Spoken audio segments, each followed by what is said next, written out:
Bonjour, bienvenue sur cette vidéo philo foot.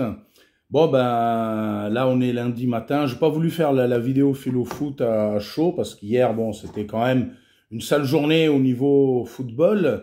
Bah oui, déjà ça a très mal commencé avec le FUS qui perd à Zemamra 3-1. On n'est pas capable d'enchaîner après la belle victoire contre Safi mercredi dernier. En plus, Anouri ouvre le score à la sixième, puis après, ben, une équipe conquérante de Zemamra nous en met trois, donc ça a très mal commencé. Bon, j'étais aussi un peu triste pour Jean-Louis Gasset qui prend 3 buts là contre Toulouse et ben, on souhaite à Montpellier, à l'équipe que coach Gasset, de sortir très vite du tunnel. Puis après, bon, ben, c'est bon, je me mets, voilà. Je m'apprête à voir le match de la soirée. OM Paris, je m'apprête à passer une très bonne soirée. Tu parles, c'était une soirée gâchée. On perd 3-0. Heureusement que j'ai pas cours ce matin. C'est pas tant la défaite de l'OM hein, qui m'a posé problème. Un match est toujours incertain, on peut le gagner, on peut le perdre, non. Ce qui m'a posé problème, c'est le triste spectacle qu'ont fourni nos joueurs face aux rivales parisiens, et particulièrement cette année, on ne méritait pas ça. Hein. C'est vraiment, pour reprendre le titre d'un film, c'est pas American Nightmare, c'est Olympian Nightmare. C'était hier soir, c'était la catastrophe, c'était le cauchemar, c'était une soirée cauchemardesque hier. Et pourtant les amis, ben ce match OM Paris, on l'attend depuis le début de la semaine, voire depuis le début de la saison. Avec l'arrivée de De Zerbi, particulièrement cette année, eh ben, on pouvait rêver de quelque chose, d'un exploit. J'avais en tête hier le match qu'a fait, j'avais en tête l'autre classico, hein, ce qu'a fait le Barça sur le terrain du Real. Et le Real, en plus, s'est livré. Le Real, lui, au moins, s'est livré. Contrairement à nous, ils se sont battus. Ils ont fait un match, il y avait 0-0 à la mi-temps, c'était équilibré. Donc avec l'arrivée de De Zerbi, je me dis cette année c'est possible, on va battre Paris, on va enfin inverser la tendance. J'avais écouté quelques jours avant sur Maritima, hein, l'émission le bar des supporters, tout le monde était optimiste, hein, il y a des commentateurs qui voient une victoire 2-1, moi j'y crois aussi, je me dis oui on va gagner 2-1. D'ailleurs dimanche après-midi sur Instagram, je m'étais mis à rêver un peu et ben, j'avais moi aussi, je m'étais amusé à pronostiquer le score et j'avais dit ben l'OM va battre Paris 4-0. L'OM va battre 4-0. L'OM va battre Paris 4-0. Je m'enregistre, je fais une vidéo, je la poste sur Instagram. Je prédis d'ailleurs un but de Balerdi. Punaise, il y a que sur le but de Balerdi où j'ai eu raison. Il y a que sur le but de Balerdi où j'ai eu raison. Balerdi a marqué. Alors pas comme je l'imaginais. J'avais dit Balerdi va monter sur corner, il va marquer, tu parles. Mais Balerdi a marqué, au moins dans les pronos. Dans les pronos, j'ai eu ça de bon. J'ai eu que ça de bon. Punaise, on a perdu 3-0 après un non-match. Pourtant, tout présageait une bonne soirée. Hein. J'étais sur RAF, j'écoutais RAF Football, hein, la chaîne RAF Football. J'écoutais l'avant-match, c'était passionnant. Raph a quand même une vue lucide. Hein. À un moment, il disait bon, on va voir. Même s'il y a un match nul, hein, de mémoire, il avait dit même s'il y a un match nul, je serais content. Mais bon, l'important, on est tous d'accord avec ça, c'est quand même qu'on se livre, quand même qu'on se livre. Ben, les joueurs rentrent sur la pelouse. Il y a un magnifique tifo là pour Ravanelli. On sent qu'on est dans un autre monde, hein, le monde du classico. Ça se met en place, c'est pas un match comme les autres. Il y a un hommage qui va être rendu à Abdelaziz Barada, c'est un ancien joueur de Paris qui a joué à l'OM, hein, les saisons 2014-2015, 2015-2016. C'était un des milieux de terrain de l'équipe nationale du Maroc, tragiquement décédé cette semaine d'une crise cardiaque. On présente nos condoléances sa famille, à ses proches. D'ailleurs, une des personnes que j'ai en ami sur Twitter avait marqué lors d'un OM PSG, là, quand Abdelaziz Barada jouait à l'OM, à un moment il fait une longue passe sur un attaquant olympien qui marque le but contre Paris. En tout cas, grande pensée pour voilà l'entourage de ce joueur tristement disparu cette semaine. Le match démarre, on se dit voilà qu'on va passer une bonne soirée. Paris attaque rapidement, mais la défense olympienne, pour le moment, on est à la 2e minute de jeu, est bien organisée. Et puis il y a très peu d'espace. Et je me dis que bon, l'OM va gagner ce classico. On va laisser, en plus Paris est prenable cette année. Ils se sont fait battre 2-0 par Arsenal. Bon, je ne compare pas aujourd'hui à Arsenal, mais ils ont fait match nul contre le PSV Eindhoven. Des équipes comme Nice et Reims sont allées faire match nul au Parc, justement en se battant. Je me dis, pour moi, il est évident. Vous voyez, comme quoi il faut se méfier un peu de ce que dit Descartes, hein, les vérités. Ce qui est vrai, c'est ce qui nous paraît évident. Bon, non, je plaisante. D'ailleurs, Descartes ne le dit pas comme je le dis. Faut se méfier des choses qui nous paraissent justement évidentes du point de vue du sens commun. Pour moi, il était évident que l'OM allait gagner. À la 3e minute, bon, on voit une frappe molle de Dembélé, Rulli l'arrête, et puis à 4e minute, Murillo, bon, gagne son premier duel contre Barcola. Je suis optimiste, je me dis, l'orage parisien va passer, l'OM, comme contre Nice, va reprendre le jeu à son compte et marquer avant la mi-temps. Eh bien, l'OM menait 1-0 avant la mi-temps, but de Henrique, tu parles. Au lieu de ça, à la 6e minute, ça va être Neves qui va marquer. Neves qui marque jamais. Non, il faut que ce soit ce soir-là, contre nous, contre l'OM, que Neves marque. Et Barcola profite d'une fébrilité défensive sur le côté. Il passe à Mendes. Mendes fait un superbe centre. Neves arrive lancé, la reprend et marque. Alors j'essaie d'être optimiste. Je pense à un PSG-OM, un OM-PSG, pardon, en 93, où les Parisiens menaient aussi 1-0, puis au final, l'OM gagne 3-1 avec un très beau but de Basile Boli de la tête, tout le monde s'en souvient. Je me dis, Jonathan Rowe va faire pareil. Non, Jonathan Rowe va pas faire pareil. Jonathan Rowe, il est sur le banc, il passe sur le terrain, je pense au gag de Mohamed Eni, hein. Qui c'est qui est jeune et qui attend? C'est Jonathan Rowe. Bon, après, De Zerbi a décidé de pas le faire jouer. C'est les choix de De Zerbi. Bon, De Zerbi, je vais pas dire que la défaite, elle est pour lui. La défaite, elle est pour les joueurs. J'y reviendrai. C'est eux qui sont sur le terrain. Je suis désolé. Le coach, il fait ce qu'il peut. Il met en place une tactique. Bon. Pour le moment, en tout cas, c'est Paris qui domine. On est mené 1-0. La charnière centrale défensive des Olympiens, que je pensais solide, vous voyez, Balerdi-Kondogbia, c'était un peu ça que je pronostiquais. D'ailleurs, pour ça, faut pas qu'il y ait 36 000 entraîneurs. Moi, j'avais dit, il faut mettre Balerdi-Kondogbia. Balerdi-Kondogbia, ça a rien donné face à Paris. L'axe central est souvent mis à mal par les Parisiens. Sur le côté, c'est pareil. D'un côté, il y a Barcola, ça passe. De l'autre, il y a Hakimi, servi par Marquinhos, ça passe également. En tout cas, je ne peux pas m'empêcher de dire qu'il est quand même dommage de s'être privé hier soir d'un joueur comme Mbemba, qui a été l'un des meilleurs Marseillais l'année dernière lors du dernier match de l'OM contre Paris. Et d'ailleurs, j'en profite, l'année dernière, on a peut-être perdu le OM PSG, mais les joueurs de Gasset en première mi-temps, c'était Gasset qui était l'entraîneur quand on a joué le match retour contre Paris. La première mi-temps, les joueurs de Gasset, ils font match égal contre les Parisiens et on a des guerriers sur le terrain, on a des gens qui se battent, qui sont engagés. On n'a pas vu ça hier soir. On n'a pas vu des gens engagés, on n'a pas vu des gens créatifs, on n'a pas vu des joueurs de l'OM nietzschéens. On n'a pas vu justement cette volonté de puissance chère à Nietzsche.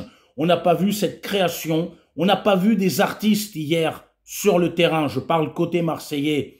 Vous n'avez exercé aucune volonté de puissance, à aucun moment vous avez créé le jeu, à aucun moment vous avez été fort. J'aurais préféré que on perde 4-0 hier et qu'on ait joué un peu comme le Real en première mi-temps. Non, au lieu contre le Barça, non. Au lieu de ça, c'est un non-match. On peut pas s'empêcher de penser à la prestation des Olympiens l'année dernière contre l'Atalanta de Bergame lors du match retour qu'on perd aussi 3-0.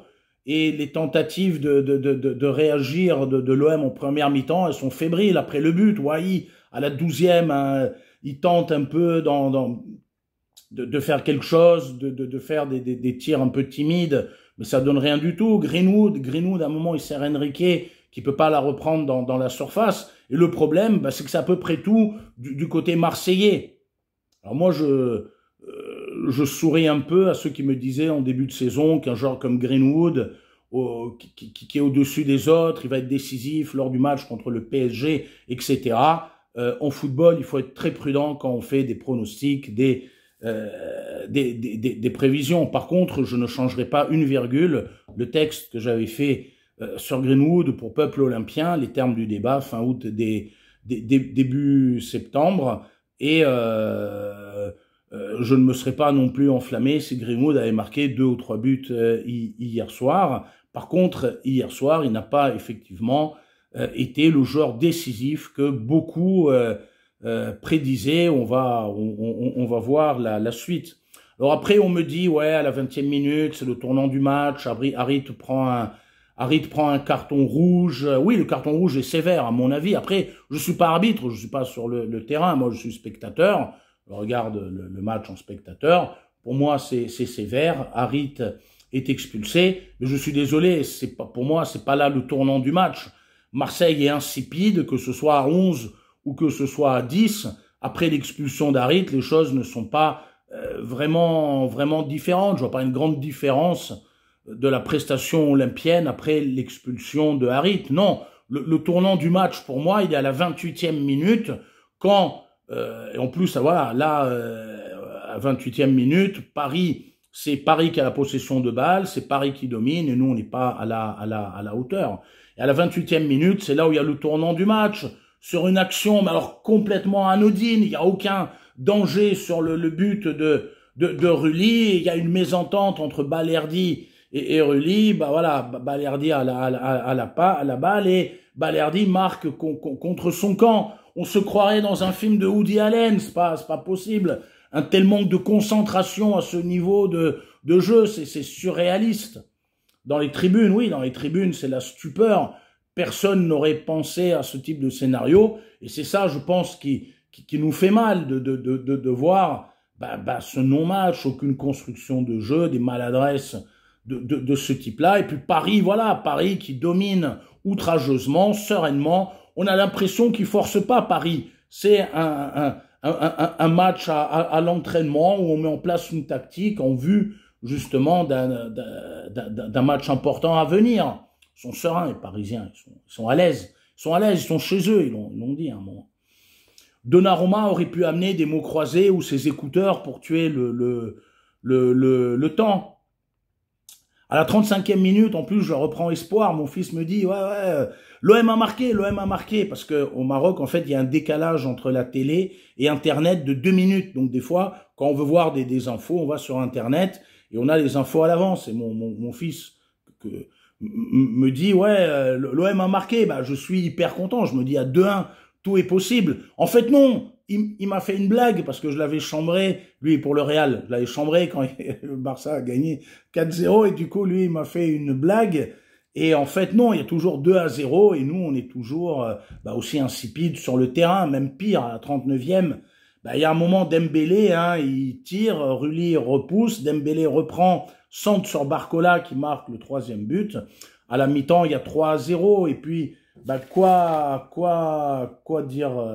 dire d'autre? En plus, à la mi-temps, il y a Mehdi El Kaïchouri, l'entraîneur de l'équipe féminine du FUS, qui m'envoie un petit texto pour voir comment j'allais, qui a dû sans doute pressentir que je n'allais pas bien. Effectivement, les carottes sont cuites. Alors, j'essaye quand même à la mi-temps d'être optimiste. Je pense à des matchs comme Montpellier-OM. Il y avait 4-0 à la mi-temps et on gagne 5-4. Ouais, mais enfin... Dès que la deuxième mi-temps reprend, je vois Barcola qui a 2 doigts de marquer, je me dis non, c'est pas ce cas de figure qu'on va voir. C'est pas on va pas renverser la tendance, même si Rowe est rentré à la place de Greenwood. Ben non, c'est toujours Paris qui domine. Y a des belles actions de jeu. À un moment, Barcola qui la passe pour Dembélé qui tire au-dessus. À un moment, à 70e, il y a Hakimi qui fait un très belle passe sur Ruiz, qui la met aussi dans les nuages. Le score aurait pu être plus lourd. On aurait pu perdre 5-6-0 hein, si... Rully a été bon, mais on aurait pu perdre 5-6-0 si Paris a été plus adroit. Ils ont été d'une maladresse aussi quand même assez effarante. Enfin, quoi qu'il en soit, en deuxième mi-temps, on s'ennuie, c'est-à-dire il y a aucun enjeu. Paris sait qu'ils vont gagner, donc ils gèrent le match tranquillement. L'OM sait très bien qu'il n'y aura pas de miracle, et donc ils terminent aussi le match comme ils peuvent. À la 52e, Rabiot à un moment est dans la surface, au lieu de la passer à son partenaire qui était mieux positionné, non, il tire et ça va au-dessus. Et on sent que l'équipe de l'OM, effectivement, est en construction. Il n'y a pas les automatismes nécessaires. De Zerbi l'avait très bien dit dans la conférence d'avant-match, peut-être même d'ailleurs anticipé dans la conférence d'avant-match. Quoi qu'il arrive, hein, on arrive, voilà, fin du match, 3-0. Bon, moi, je garde quand même mon maillot de l'OM. Hein. Je supporte l'OM depuis 88-89. Je suis supporter de l'OM. Je suis extrêmement déçu. Alors, quelle petite leçon tirer de tout ça? Oui, la déception, elle est effectivement dans le fait que l'OM ait fourni une prestation complètement amorphe. C'est vraiment un non-match qu'on a vu hier. Mais je me suis dit, en me réveillant et en regardant voilà le ciel ce matin, je me suis dit, il y a quand même une chose qui me console, les amis. Il y a une chose qui me console. Depuis l'année dernière, hein, je suis entraîneur adjoint de l'équipe féminine de EducaFoot. Cette année, je suis aussi avec le coach Marc, cette année l'année dernière, c'était avec le coach Neil. Cette année, avec le coach Driss Badidi, co-entraîneur de l'équipe féminine. Cette année, avec le coach Marc, je suis aussi co-entraîneur de l'équipe des U16, dont on attend beaucoup. Hein. C'est une nouvelle équipe et j'y suis très attaché à ces U16. On attend beaucoup. Alors je rends vraiment hommage à des coachs comme le coach Mahmoud, le coach Anas, qui à un moment gérait les U18. Il y a aussi le coach Julien, hein, l'année dernière, avec qui j'ai pu à un moment voir comment il faisait lors des tournois, et des coach Walid aussi qui venaient. On a vraiment il y a une chose que je me suis dit ce matin à propos d'EducaFoot. Je n'ai jamais été déçu l'année dernière, que ce soit avec l'équipe féminine ou l'équipe masculine des U18. Ils se sont toujours battus. Même avec l'équipe féminine, quand on a pris des tolls, quand à un moment on a gagné aussi des matchs, je pense au 6-2 contre la Juve avec l'équipe féminine, je pense, voilà, à un moment le tournoi de Biraba, on est arrivé en finale, le tournoi de l'école américaine, on est aussi arrivé en finale. Voilà, Césari, les Sarah de l'équipe, les Rita de l'équipe, Yasmine, Firdaous, toutes les autres, les nouvelles recrues cette année, hein, on a Ilaf, Khadija, Meriem, Maud, Mia, Selma et d'autres qui intègrent l'équipe. À aucun match vous n'avez joué comme l'OM. À tous les matchs vous vous êtes battus, vous vous êtes livrés, vous avez fait preuve de volonté de puissance au sens de Nietzsche. Vous avez essayé, vous avez tout donné. On n'a jamais eu de regrets, même quand on avait pris des scores 8-1 ou avec l'équipe masculine, quand on avait pris là contre Témara, ou quand à un moment la phase de poule, il y avait eu des guerriers, il y avait eu des artistes sur le terrain, des gens qui étaient engagés à 200%, qui ont tout donné, qui se sont battus, qui ont essayé de créer le jeu. Je pense voilà à Edouard, à Neil, à Marouane qui faisaient de leur mieux, à Johan, à tous ces joueurs, Soufiane. Vous vous êtes toujours battus sur le terrain. Je voulais vous dire à quel point, que ce soit les joueuses de l'équipe féminine, les joueurs des U18, à quel point je suis fier de vous ce matin. Je repense à tous ces souvenirs de matchs. Je suis vraiment fier de tous les matchs auxquels j'ai assisté des joueuses et des joueurs d'EducaFoot. Vous n'avez pas fait vous n'avez jamais fait lors d'un match, et j'espère que vous ne le ferez jamais. Vous n'avez jamais fait de prestations telles que celles qu'on a vues hier de l'OM. Vous avez toujours été courageux, vous avez toujours été combatif, vous avez toujours fait honneur au maillot des Ducs à foot. Et pour ça, je voulais vraiment vous rendre hommage et vous remercier tous. Et même, vous voyez, les filles, je parlais avec le coach Mehdi Bouabidi, le coach du Sporting Club de Casa, qui m'a dit, voilà, les matchs avec les garçons, il faut être très prudent, il faut voir les âges et tout. Donc, vous voyez, même quand on avait perdu contre les garçons, bah, peut-être c'est le premier fautif, c'est moi, l'entraîneur, qui aurait peut-être pas, voilà, peut-être qu'on ne doit pas s'aventurer dans ce type de matchs amicaux, mais vous avez quand même été là sur le terrain, la tête haute pendant tout le match, et là, je suis fier de vous. Je n'oublierai jamais quand on allait jouer les tournois de Biraba et que notre sponsor, hein, la boucherie à l'Andalous, mettait à notre disposition un bus et qu'on était dans le bus avec les joueurs, les joueuses et qu'on allait voilà au tournoi et qu'on chantait dans le bus et qu'on se motivait et qu'on se donnait du courage et qu'on était solidaires d'entre nous. Et quand vous alliez sur le terrain, mais on vibrait, nous, des tribunes, on vous voyait. Voilà, je voulais vraiment vous féliciter pour ça, les joueuses et les joueurs des Ducs à foot, de toujours avoir tout donné sur le terrain, de vous être toujours battus, d'avoir fait preuve d'engagement, de volonté, de solidarité, d'entraide, de respect entre vous et toujours d'espoir et de jouer la gagne. Et j'espère qu'on va faire des beaux matchs cette saison. Voilà, allez Ducs à foot. Bon, puis allez l'OM aussi pour les prochains matchs. J'espère qu'à Nantes et à Auxerre, on va faire quelque chose. Et allez le FUS. Et également, voilà, allez l'équipe féminine du FUS. La prochaine vidéo Philo Foot, normalement, elle est pour l'équipe féminine du FUS qui joue contre la Youn. Et je souhaite bonne chance à son coach, à ses joueuses qui j'espère, fourniront une autre prestation que celle qu'on a vue de l'OM hier soir. Et que aussi celle de Paris, je le dis à midi pour le chambrer, il comprendra. Allez, bonne chance à tout le monde et à bientôt.